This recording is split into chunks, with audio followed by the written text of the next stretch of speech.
The evening was quiet, the kind of silence that settles over a small American neighborhood when most families are winding down after dinner. Daniel, a firefighter just off his shift, loosened his collar as he walked to his truck. He thought the night would end uneventfully until he heard it. A sound so raw, so desperate it cut straight through the calm, the frantic cry of a child. He turned, startled, and saw a little girl sprinting down the sidewalk. Her cheeks were wet with tears, her dress wrinkled, and in her arms she clutched a worn-out teddy bear as if it were the only thing keeping her steady. She couldn't have been more than 6. She stumbled toward him, out of breath, her voice breaking between sobs. "Please, you have to come with me. Mommy won't wake up." Daniel froze for half a second, the weight of her words sinking in. This wasn't a child throwing a tantrum. This was a plea from the very edge of fear. Something in her wide, tear-filled eyes told him she had been running for longer than her little legs should ever have to. In that moment, every instinct in him shifted. The long day, the exhaustion from back-to-back calls, all of it disappeared. What stood in front of him wasn't just a child. It was a lifeline stretching out to him, begging not to be ignored. He crouched down so his eyes met hers, steadying his voice. "It's okay, I'm here. Show me the way." And without another word, the little girl grabbed his hand with surprising force, tugging him toward the street where shadows grew longer and the houses looked older. Daniel didn't hesitate. He followed, his chest tightening with each hurried step, already knowing deep down, whatever waited at the end of that path was far more serious than he wanted to believe. The girl's small hand gripped Daniel's as tightly as she could, tugging him down the block. Her pace was quick, almost frantic, her little shoes slapping against the pavement. She didn't speak again, just glanced over her shoulder every few steps to make sure he was still there. They passed rows of modest homes, porches with chipped paint, yards where the grass had grown a little too long, mailboxes leaning from years of weather. It wasn't a dangerous part of town, but it was a place where people often kept to themselves. Daniel noticed how quiet it was. Too quiet. No televisions humming through open windows. No kids riding bikes even though the sun hadn't fully set. Just the sound of her hurried breathing and his boots hitting the pavement behind her. His mind raced as he followed. He'd seen plenty of emergencies in his line of work, but something about this was different. This wasn't a stranger calling 911. This was a child running alone through the neighborhood because she had no one else to turn to. When they turned a corner, she finally slowed, her eyes fixed on a small, tired-looking house at the end of the street. The yard was overgrown, a rusted swing set leaned to one side, and the front door sat cracked open as if waiting for them. The girl's grip on his hand tightened. Her voice dropped to a whisper, shaky and afraid. "She's in there. Please, don't let her die." Daniel's chest tightened. He gave a reassuring nod, though his own heart pounded in his ears. Together they stepped toward the porch, the boards creaking under their weight. He pushed the door open wider and the smell hit him first, a mix of stale air, dust and something faintly sour, like food left too long on a counter. The living room was dim, curtains drawn tight. Empty cups sat on the coffee table, a stack of unopened envelopes scattered on the floor. It was the kind of scene that spoke volumes without a word. Daniel glanced down at the little girl. Her teddy bear dangled from one arm, her other hand still gripping his. She looked up at him, eyes wide, waiting for him to lead the way. And that was when he knew, whatever he was about to walk into, this wasn't just about a medical emergency. This was about a life that had been quietly falling apart for a long time. Daniel stepped carefully into the living room, his senses on high alert. The air was heavy, almost suffocating, and the stillness of the house carried a weight he couldn't ignore. His eyes moved quickly, takeout containers stacked on the counter, bills piled in unopened envelopes, a pair of tiny shoes kicked off by the door. Signs of a life stretched too thin. The little girl tugged at his sleeve, pulling him toward the hallway. Her voice was barely a whisper now. "She's in here." Daniel followed her down the narrow hall, the floor creaking beneath each step. The door to a bedroom stood slightly ajar, and with one gentle push he eased it open. What he saw made his chest tighten.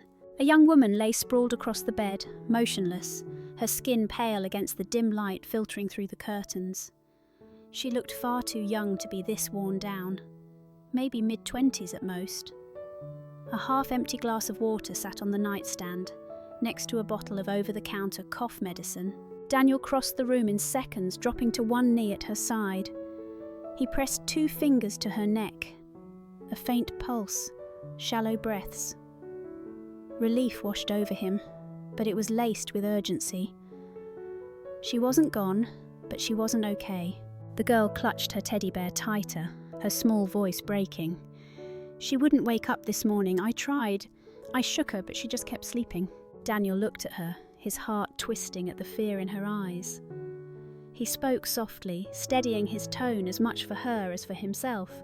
She's alive. I'm going to get her help right now. Pulling his phone from his pocket, he dialed 911, his voice firm as he gave the dispatcher the address and the condition of the woman. Even as he spoke, his mind raced.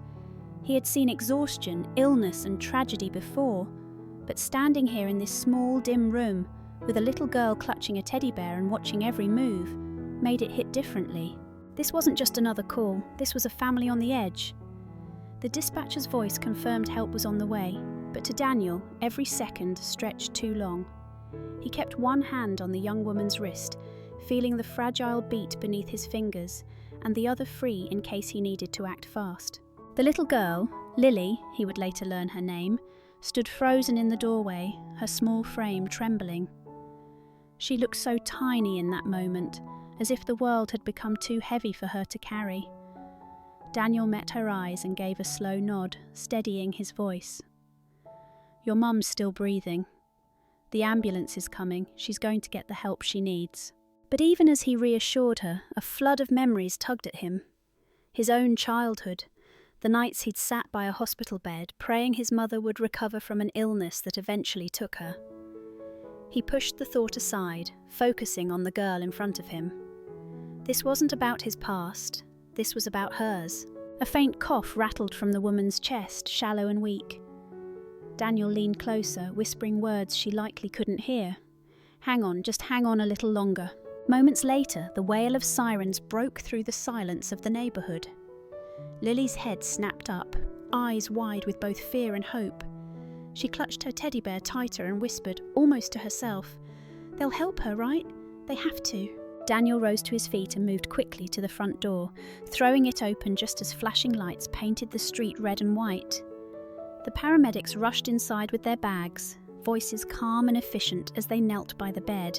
Lily clung to Daniel's leg, hiding her face in his uniform pants. He rested a steady hand on her shoulder, grounding her as the professionals took over. Watching them work, Daniel felt his chest tighten again. He'd responded to countless emergencies, but rarely had he been so personally pulled into someone's story.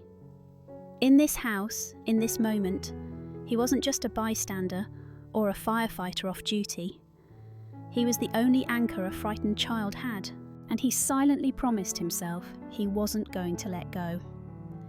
The paramedics worked quickly, checking vitals, slipping an oxygen mask over the young woman's face, and lifting her onto the stretcher. Their voices were calm but clipped, the kind of steady tone that carried urgency without panic. Daniel stepped back to give them room, but he never let go of the little girl's hand. When they wheeled her mother out, Lily's grip tightened. Her teddy bear dangled in her other arm, its worn fabric brushing the hallway wall as she hurried alongside the stretcher. Her small voice cracked through the commotion. "Please don't leave without me. Please, I need to go with her." Daniel bent down, looking into her tear-streaked face. "You're coming with us," he said firmly. "I'll make sure of it." At the ambulance, a medic helped Lily climb inside, settling her onto the narrow bench seat. Daniel climbed in too, squeezing into the corner, his broad frame almost filling the space.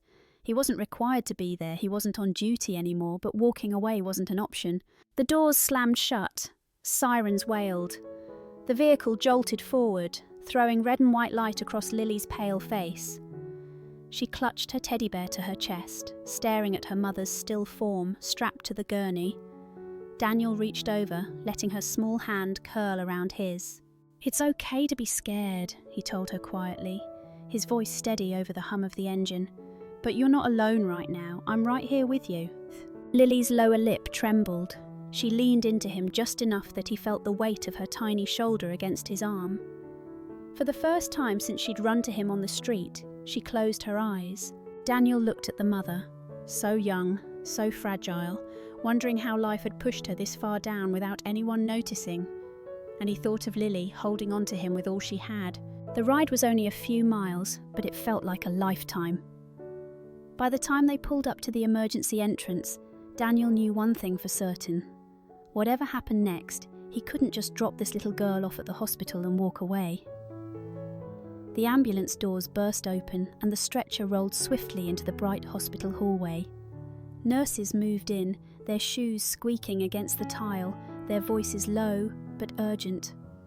Lily tried to follow, but her steps were too quick and clumsy, and she nearly stumbled. Daniel caught her just in time, steadying her with one arm as the team wheeled her mother through swinging doors marked emergency care only. Almost immediately, a nurse blocked the path. "Family can't go in yet, please wait here." The words hit Lily like a wall. She clung to Daniel's side, burying her face against him as the doors closed. The teddy bear was crushed between them, its seams pulling loose. Daniel rubbed her back gently, lowering his voice so only she could hear. "They're doing everything they can. She's in good hands." They sat in the waiting area, the fluorescent lights too harsh, the air smelling of disinfectant and stale coffee. Time moved strangely in hospitals.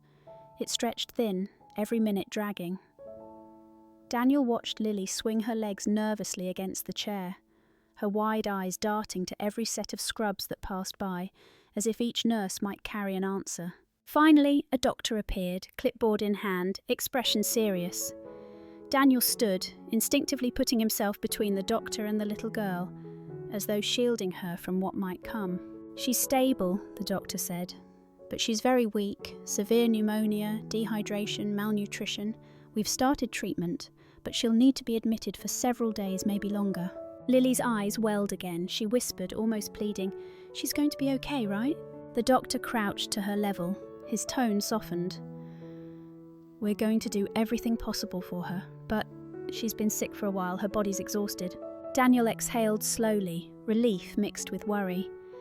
Then came the part that always followed in American hospitals, the part that twisted his gut even before the words were spoken. "We'll also need to talk with a family member about insurance, about coverage, and next steps," the doctor added carefully. Daniel looked down at Lily, whose tiny hands gripped the bear tighter, her world already too heavy without words like insurance or coverage. He felt the weight settle on his own shoulders instead. This wasn't just about saving a life in the ER, it was about what came after. And Daniel knew the hardest part of this fight hadn't even begun. Hours passed before the night finally quieted. Lily had dozed off on the waiting room chair, her small head resting against Daniel's arm, the teddy bear tucked beneath her chin. Daniel didn't move, afraid that shifting even an inch might wake her. When a nurse finally approached with a clipboard, her voice low, Daniel knew what was coming. "We need some information about the patient," she said. "Family, insurance, any emergency contacts." Lily stirred at the word family and sat up, blinking sleepily. "It's just me," she whispered. "It's always just me and Mommy."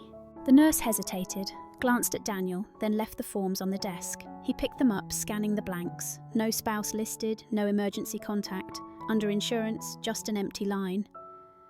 His jaw tightened. He'd seen this before. People working themselves to the bone, slipping through the cracks until there was nothing left to fall back on. The next afternoon, Daniel drove back to the house. He told himself it was to pick up clothes and essentials for Lily, but deep down he knew he needed to see more, to understand how things had gotten so bad. The little house sat quiet under the late day sun. Inside, the air was heavy, as if it hadn't been aired out in weeks.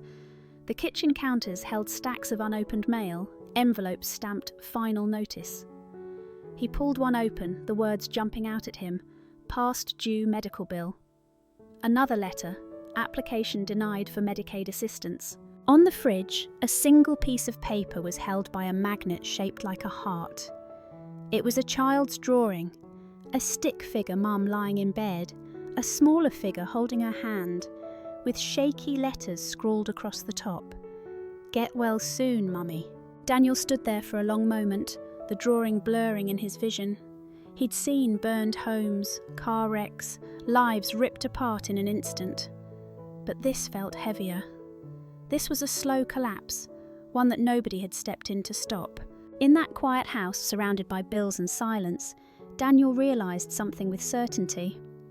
If nothing changed, Amanda and Lily's life would fall right back into the same darkness, even if the doctors saved her this time. And that thought settled deep in his chest, because walking away now didn't feel like an option anymore. The next morning, Daniel stopped by the hospital again. Amanda was still in the intensive care unit, unconscious but stable. Lily sat curled up in a chair beside her mother's bed, drawing with crayons the nurses had given her. The pictures were simple, her and her mum holding hands, a little son in the corner, but each one carried a weight that tightened Daniel's chest. He stepped out into the hallway for some air and found one of the neighbours he'd seen outside the house the night before. Mrs. Rodriguez, a retired schoolteacher who lived 2 doors down, had come to check in. She recognised him instantly. "You're the one who brought Lily's mama in," she said. "She's a good girl. That woman's been through more than most." Daniel asked gently, "What happened? How long has it been like this?" The older woman sighed, her eyes soft with pity.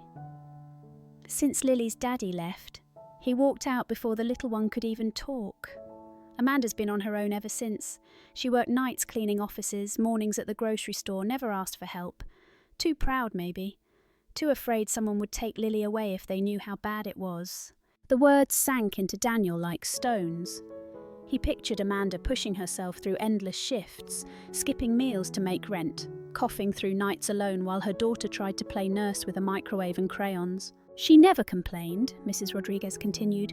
"Every time I offered to babysit, she'd smile and say she had it handled, but you could see it wearing her down. She just didn't want to admit it." Daniel nodded slowly, gratitude and frustration mixing in his chest. Gratitude that Lily had found him in time.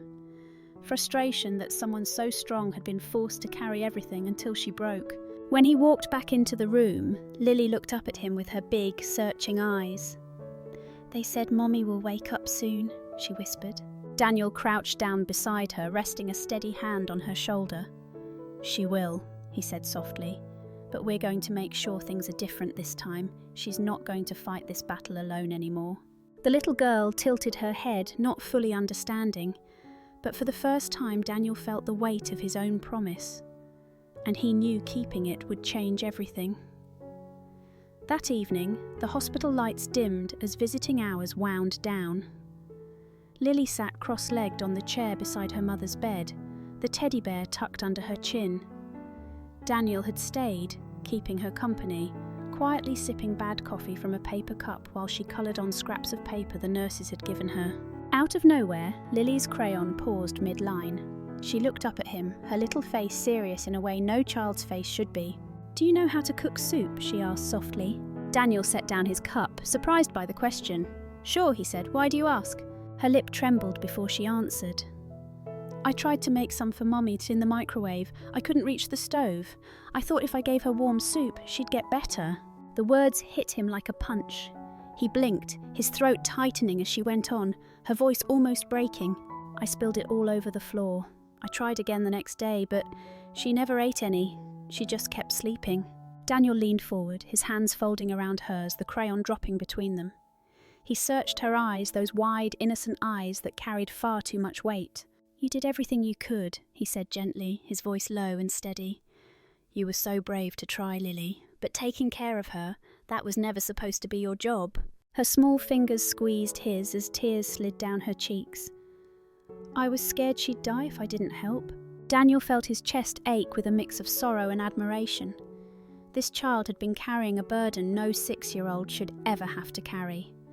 And yet, in her small, desperate attempts, she had shown more courage than most adults he knew. He brushed a tear from her cheek with the back of his hand. "Listen to me, Lily. You're not alone anymore. You don't have to fix this by yourself." She nodded slowly, clutching the teddy bear against her chest again. For the first time, she allowed herself to lean fully into his side, trusting his promise. And in that quiet hospital room, with the steady hum of machines and the soft rise and fall of Amanda's breathing, Daniel made another silent vow to himself. He wouldn't let this little girl feel abandoned again. Not now. Not ever. The next day, Daniel sat in his truck outside the firehouse, his mind restless. He couldn't stop replaying Lily's trembling voice, her tiny hands clutching that teddy bear. Promises were easy to make in the heat of a moment. Keeping them was harder. He pulled out his phone and called one of his fellow firefighters, explaining the situation. By that evening, the story had spread quietly through the station and into the neighbourhood. Some people were quick to respond. A few co-workers offered to pitch in with groceries or donate money. A neighbour mentioned setting up a page online to raise support, but not everyone was convinced. "I've seen scams like this before," one man muttered. "What if she's just another person taking advantage? People fake stories all the time to get free money." Daniel clenched his jaw. "I've seen her house. I've seen her little girl trying to survive. This isn't a scam, it's real." The doubt stung though.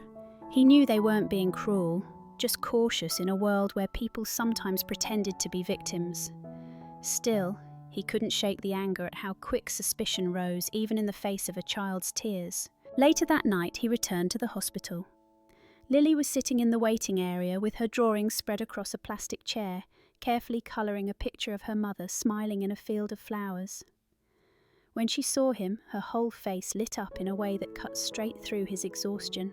"Did you bring Mommy's things?" she asked hopefully. Daniel set down a small bag with clean clothes and some fruit snacks he'd grabbed from the store. "I did," he said, "and we're working on more. People are hearing your story, Lily. Some want to help." Her eyes widened. "Really?" "Really," he assured her, but he didn't mention the doubts, the whispers of skepticism. That weight was his to carry, not hers. As he watched her spread out her crayons again, her little legs swinging off the chair, Daniel realised something. This wasn't just about collecting donations or paying hospital bills. It was about showing Lily and her mother that people still cared, that they weren't invisible. He made up his mind right then. Even if the whole town turned away, he would keep showing up, because one look at that child's hopeful eyes was enough to remind him why walking away wasn't an option. The following morning, Daniel pulled into the hospital parking lot, carrying a grocery bag filled with things a child shouldn't have to wait for. Juice boxes, crackers, a pack of coloured pencils. He wasn't sure what to expect when he walked in. What he found stopped him in his tracks. A small table had been set up near the waiting area. On it sat 2 grocery bags, a blanket folded neatly on top, and a card with a child's handwriting that simply said, "For Lily." A nurse explained that someone from the neighbourhood had dropped them off, quietly, without even leaving a name. When Lily spotted the blanket, her eyes lit up. She hugged it to her chest as though it were treasure. "It's soft," she whispered, running her cheek against the fabric. For the first time, Daniel saw her smile linger longer than a fleeting second. Word had begun to spread faster than Daniel imagined. That afternoon, the owner of a small corner store stopped by, offering to cover groceries for Amanda's family for the next month. A retired firefighter sent a check in the mail. Even Mrs. Rodriguez from down the street brought in a home-cooked meal, insisting that Lily eat something warm. The gestures were small, but together they built something powerful, a shift in the air. The kind of shift where people start to remember that neighbours are supposed to look out for one another. Lily didn't understand all of it. She was too young to know the full weight of what was happening. But she felt the difference. She felt it when she wrapped herself in that donated blanket. She felt it when she ate macaroni and cheese from Mrs. Rodriguez's casserole dish. And most of all, she felt it when she looked up at Daniel and asked, with a kind of wonder in her voice, "Why are people helping us now?" Daniel knelt beside her, his voice soft but sure. "Because sometimes it just takes one brave person to remind everyone else what matters. You did that, Lily. You ran for help. You saved your mum." Her smile faltered into tears, but this time they weren't just from fear. They were from the weight lifting off her small shoulders. Finally, she didn't feel so alone. And for Daniel, standing in that waiting room filled with grocery bags and small tokens of care, he realised this wasn't just about survival anymore. It was about hope, returning to a home that had gone dark too long. The steady beeping of the heart monitor was the only sound in the hospital room, until a faint groan broke through the quiet. Daniel, half dozing in the chair, sat up instantly. Lily had been curled against his side, clutching her teddy bear, but her eyes flew open at the sound. On the bed, Amanda stirred. Her eyelids fluttered, her hand twitching weakly against the blanket. Lily gasped, scrambling off the chair. "Mommy!" Amanda's voice came out hoarse, barely more than a whisper. "Lily!" Tears streamed down the little girl's face as she grabbed her mother's hand with both of hers. "You woke up! I was so scared!" Amanda blinked slowly, her gaze moving from her daughter to the unfamiliar man standing quietly nearby. Daniel gave her a reassuring nod. "You're safe, you're at the hospital. She found me, and she brought me to you." Amanda's chest rose unevenly as she tried to process it all. Her eyes landed back on Lily, who was still clinging to her hand, her small shoulders shaking from relief. Amanda's own tears slipped free. I thought I let you down," she whispered. Daniel stepped closer, his voice steady but gentle. "No, you fought until your body couldn't anymore. That's not failure, that's love." Amanda turned her face toward the ceiling, her lips trembling as if she couldn't decide whether to cry harder or try to smile. The weight she had carried alone for so long, working double shifts, skipping meals, hiding her illness, was too heavy to name out loud. But now, in this room, she wasn't carrying it alone. The nurse slipped in to check her vitals, explaining that she'd need several more days of care. Amanda nodded weakly, though her eyes flickered with worry. Bills, work, rent, all the unspoken fears hovered in the space between her and Daniel. But for that moment, none of it mattered to Lily. She crawled gently onto the edge of the bed, careful not to disturb the wires, and laid her head against her mother's arm. "Don't leave me again, Mommy," she whispered. Amanda kissed the top of her daughter's hair with trembling lips. "Never," she said, her voice breaking. "I'm not going anywhere." Daniel looked away for a moment, swallowing hard, giving them their space. But inside, he knew this reunion was just the beginning. The real fight, for health, for stability, for dignity, was still waiting outside those hospital doors. 2 days later, Amanda was strong enough to sit upright in her bed, though every movement left her pale and winded. Lily sat close by, carefully arranging her crayons on the tray table, as though decorating her mother's world with colour could make everything better.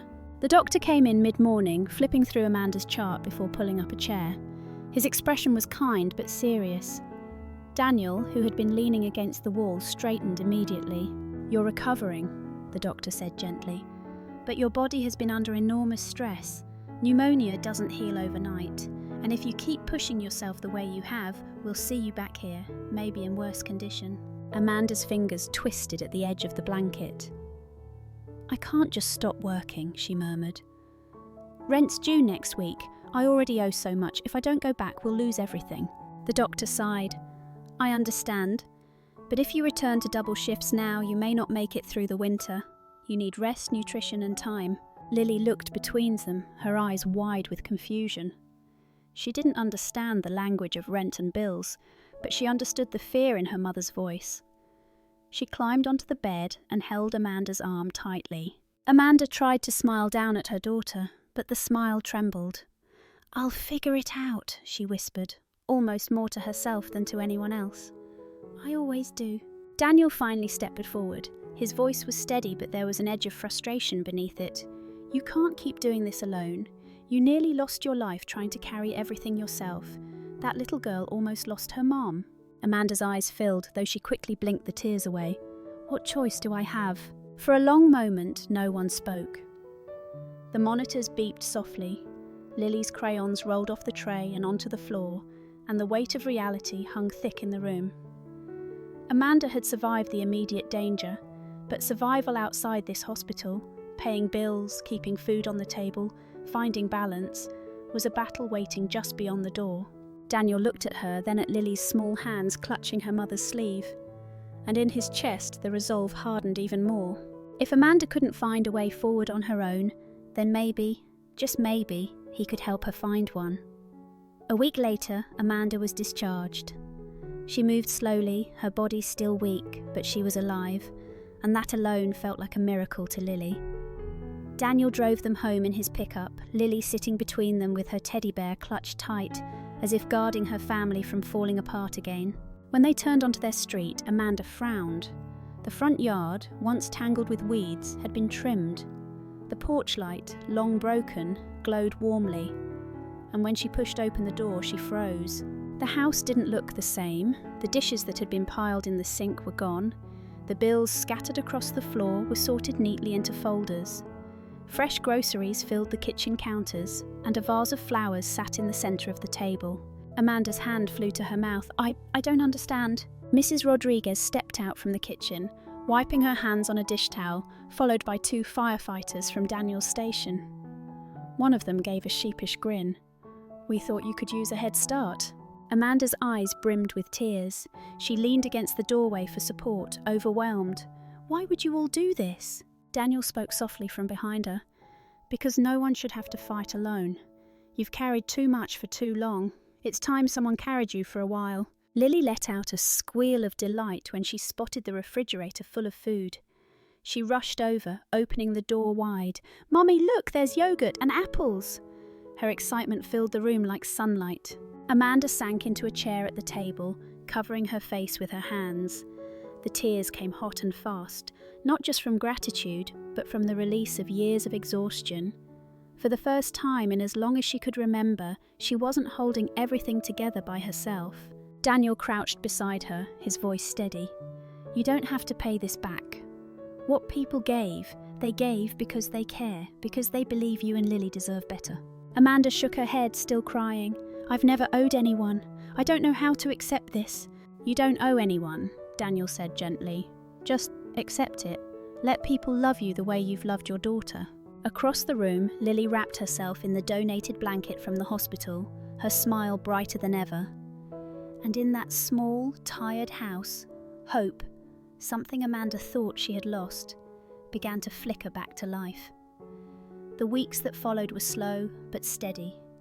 Amanda regained her strength, her cough easing with each day of rest. Thanks to the donations and the quiet persistence of neighbours who refused to let her fall again, she was able to take on part-time work at a local office. Something stable, something that let her be home when Lily came back from school. The house, once dim and heavy with silence, began to feel alive again. There were fresh meals on the table, laughter echoing through the small rooms, and drawings taped to the refrigerator. Smiling sons, stick figures holding hands, a big thank you scrawled in Lily's handwriting. One evening, Daniel stopped by after his shift. He found Lily in the yard running barefoot through the grass, her teddy bear clutched in one hand. Amanda stood on the porch, her face softer now, her shoulders no longer weighed down by invisible burdens. "She talks about you all the time," Amanda said quietly as Daniel approached. "About how you stayed when she was scared, about how you didn't let go." Daniel smiled, a little awkward but sincere. "She was the brave one. She ran out into the street that night. She saved you." Amanda's eyes glistened. "I almost lost everything, and she brought me back." She looked down at her daughter, who was now twirling clumsily in the grass, giggling as the sunset caught her hair. "I'll never forget what you did for us, Daniel." He shook his head. "Don't thank me. Just keep living. Keep loving her. That's more than enough." For a moment, they stood together in the golden quiet of the evening, watching Lily play, the sound of her laughter drifting into the warm air. And Daniel thought back to that night, the desperate cry of a little girl in the street, the house filled with silence and bills, the weight of one small hand tugging his toward hope. He realized this story wasn't about a rescue. It was about the courage of a child, the strength of a mother, and a community that remembered what it meant to be human. Sometimes the loudest cries for help come from the smallest voices. And sometimes when the world chooses to listen, those voices can change everything. This story reminds us that even the smallest voices can lead to the greatest acts of kindness. No one should have to carry their struggles alone, and sometimes all it takes is one act of courage to bring hope back into a life. Thank you for staying with us until the very end of this story. I'm truly grateful for your time and support. If this touched your heart, please don't forget to like the video and subscribe to the channel. I'll see you again soon, right here on Rain Inside.